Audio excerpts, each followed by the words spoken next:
Hey everybody! Welcome back to another fun-filled episode of Quarantine Kitchen, where I am going to show you Pad Thai Owl Style. Now, why am I calling it that? Because I am about to bastardize this very famous Thai dish by taking out several key ingredients. However, this is the way I eat it when I make it at home because it is delicious. And I'm going to share this recipe because I think you will also find it delicious.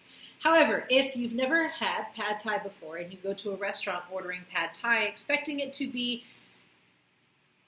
well, it's somewhat like what I make, but expecting it to be like what I make, you're going to be disappointed because the recipe that I'm showing you is not the old-fashioned original. It's not even a Thai recipe. It's literally I threw things in a blender one day and went, ooh, that's delicious. Let me make it again.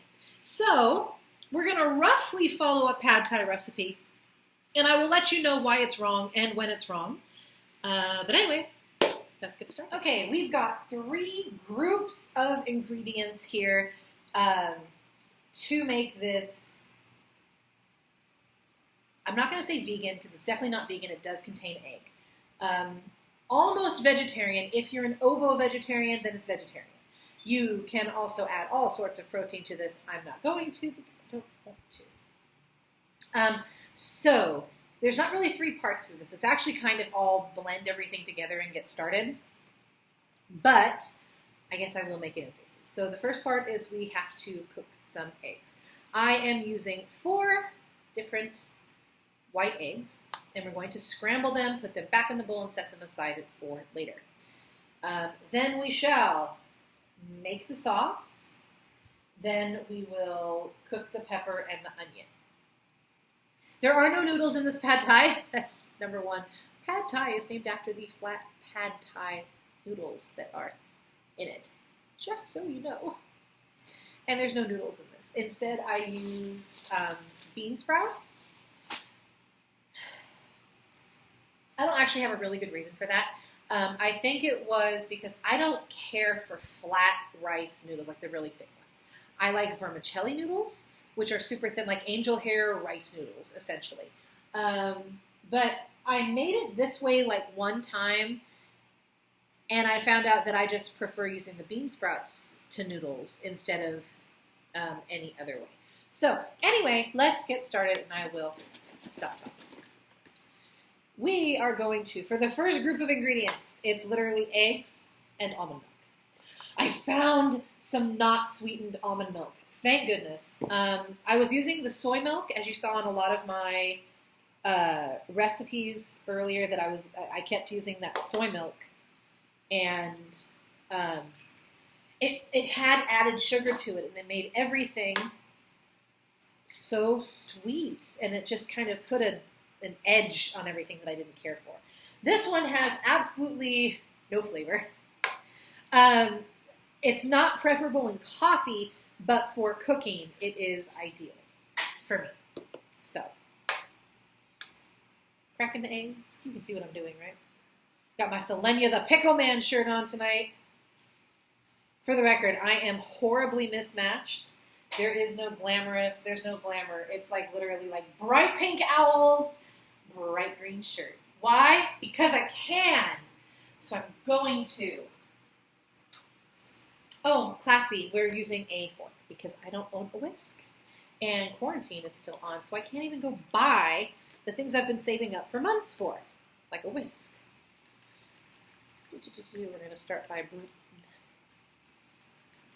bruising the eggs. Someone told me you can't whisk eggs together with a fork because it damages the eggs. And I can't.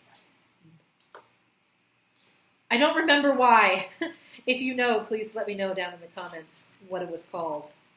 I've been beating eggs with a fork for a very long time. We're going to add a splash of my nut milk. I love that it's called that, especially because almonds aren't nuts, they're seeds. But it also brings me joy that it's like almost a joke. So yeah. My nut milk. So we're just going to mix that together. Depending on your flavor taste, you can add salt and pepper to this. I actually have pretty neutral taste, and I say that as in I'm very sensitive to salt and pepper.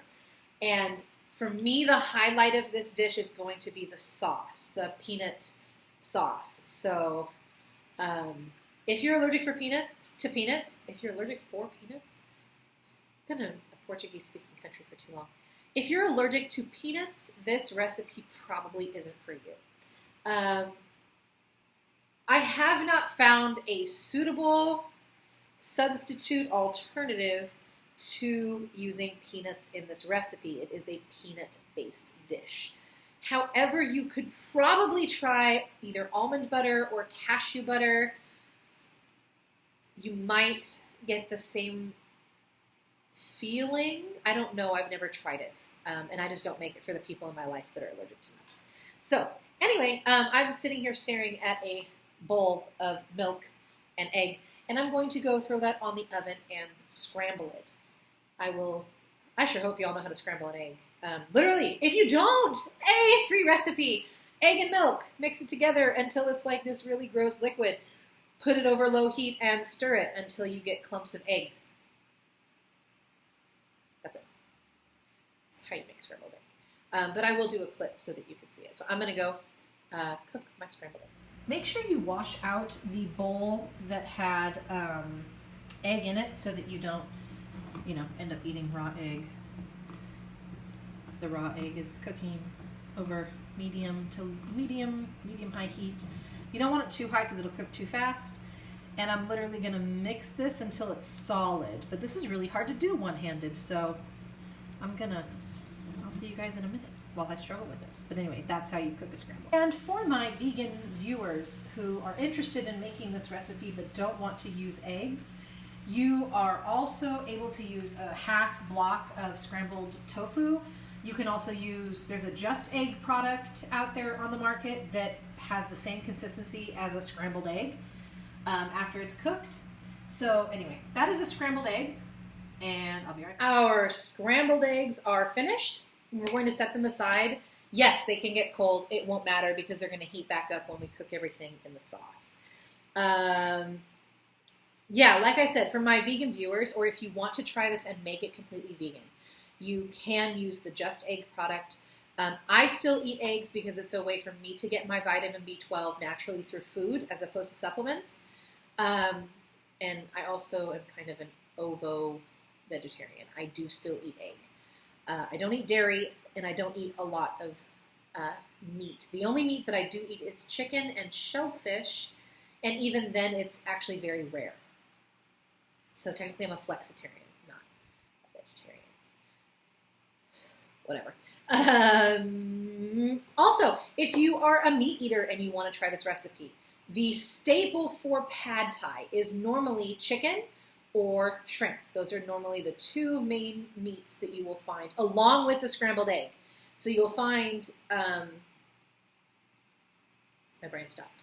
You will find chicken or shrimp often in pad thai with scrambled egg and bean sprouts and the peanut sauce all together. For vegetarian viewers, if you want to add an extra protein to this, the egg is obviously going to be my staple of the protein, but also tofu, just a block of tofu. I thought about using fresh palmito, but I decided I'm going to use it in a later recipe. So, and that's okay. For me, this doesn't need anything else other than the ingredients that you saw on the table that I'll go over in just a minute. Okay. Anyway, I'll stop talking. Sort of. So, the eggs are done. Up next is the sauce. And we will go over those and their varying ingredients. Guess now. I'm sitting here actually and I'm trying to decide if I want to cook it on the stove or if I want to make it in the blender. And I actually think I'm going to do it on the stove this time instead of in the blender because the blender is a pain to clean. And I hate my blender. I do. I can't wait until this quarantine is lifted and I get some proper kitchen appliances. I need a blender that can grind ice. That's the whole point of a blender. Anyway, I have a hate-hate relationship with the blender. I'm glad I have something, but if it was that or nothing, I might actually taking everything. It's pretty frustrating. Anyway, let's make it. Goodness. Okay, so my concocted recipe for this. The basis of this sauce is, in fact, peanut butter. And this is my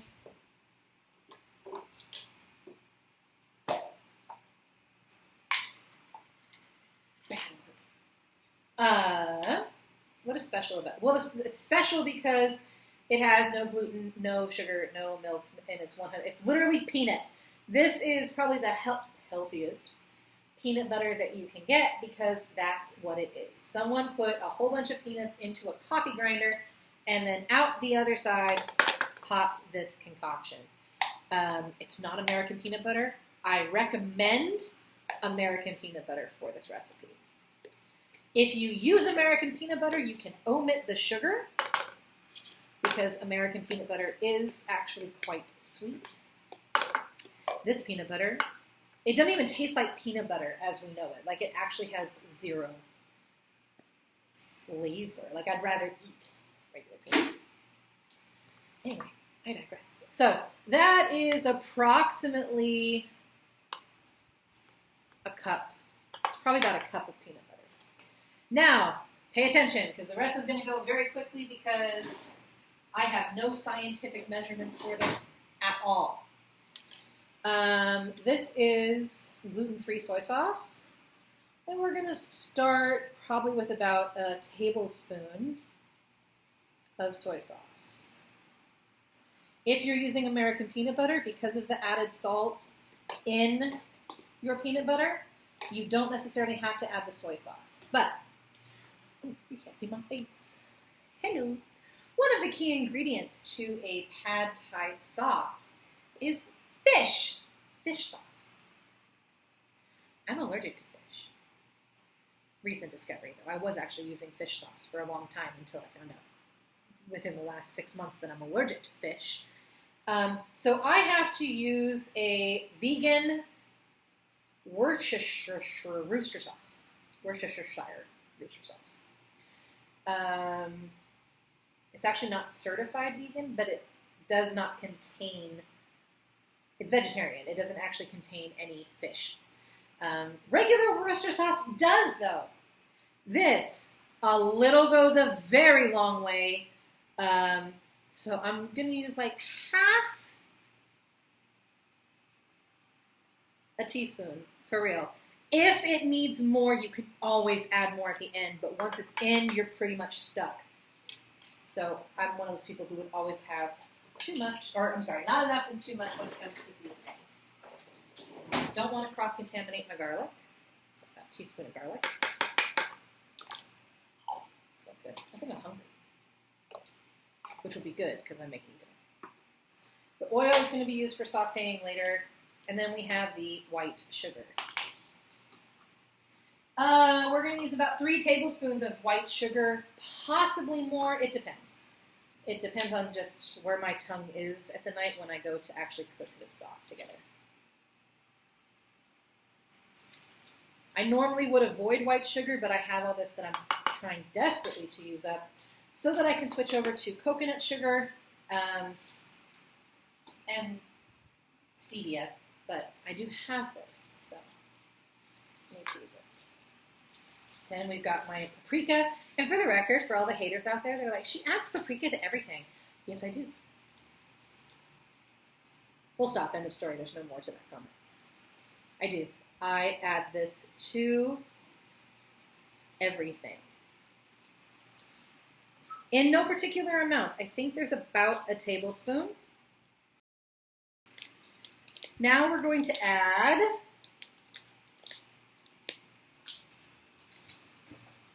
chili pepper. I can figure out how to open it.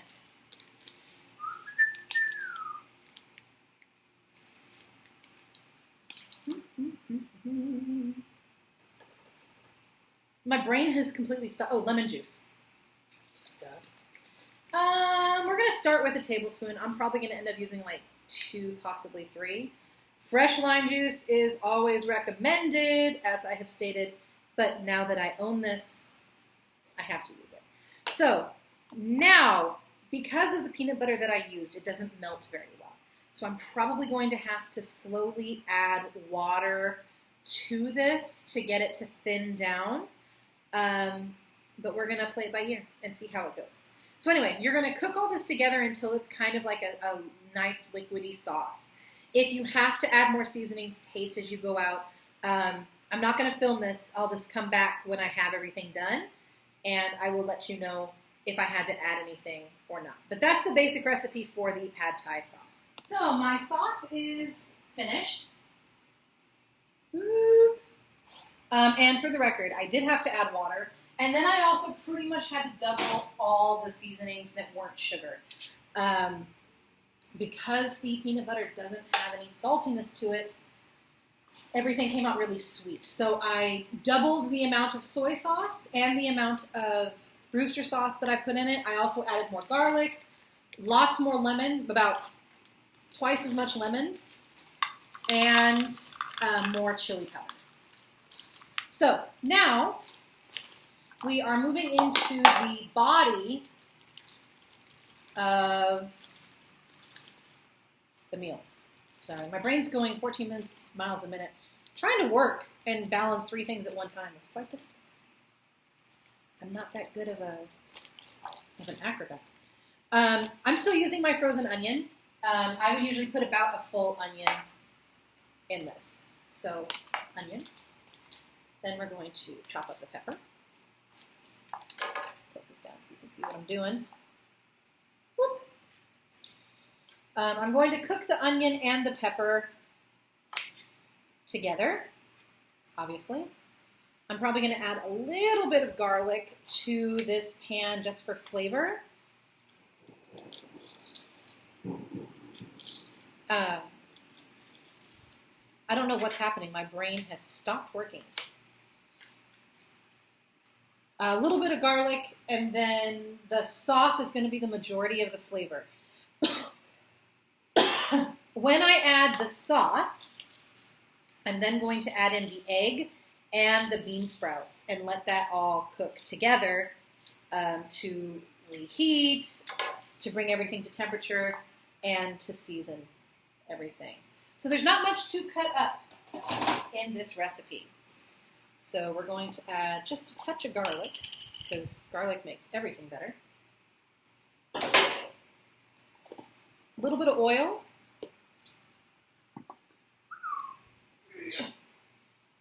Most people put the oil first. I'm a weirdo. Actually, you should, because what it does is it makes the oil hot so that things sear and they cook. For the record, there is a reason why they put the oil first. There's a reason for that. I don't like being told what to do. So I'm now going to cook the pepper and onion, and then I'll come back before I... All right, as you can hear, it's ready to go. So I've got my onions and peppers here. I'm going to add my egg, my sauce,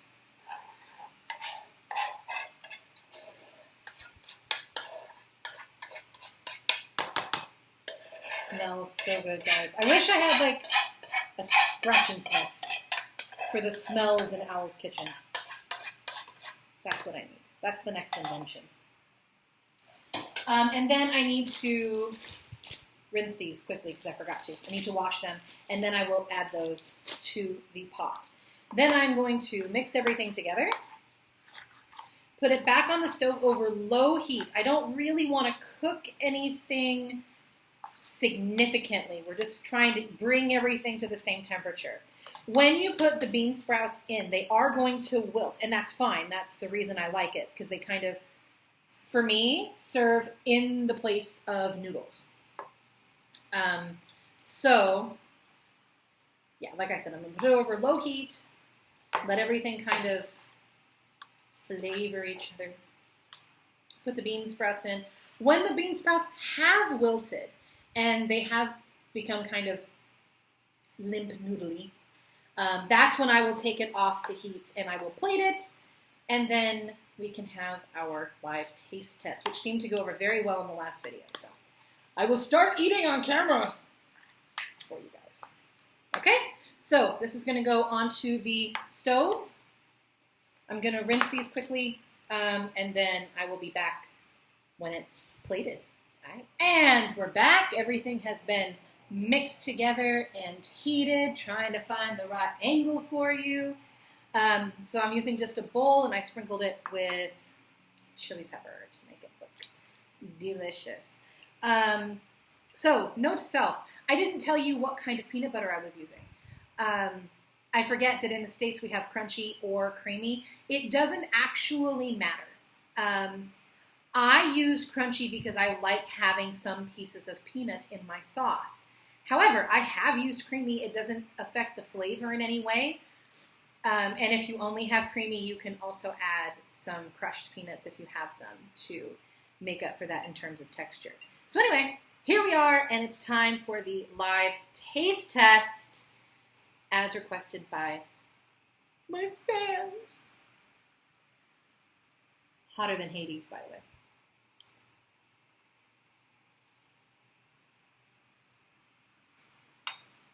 I love this meal. Oh, it's hot. My favorite thing is using bean sprouts instead of noodles because they're not mushy. They actually, even when they're wilted, they still have a little bit of like a crunch that kind of eases up the texture of everything else being kind of soggy. It's good. So good. I'm going to do it again. Look how hot it is. Do you see that cloud of steam coming off of this? I'm not lying when I say it's hot.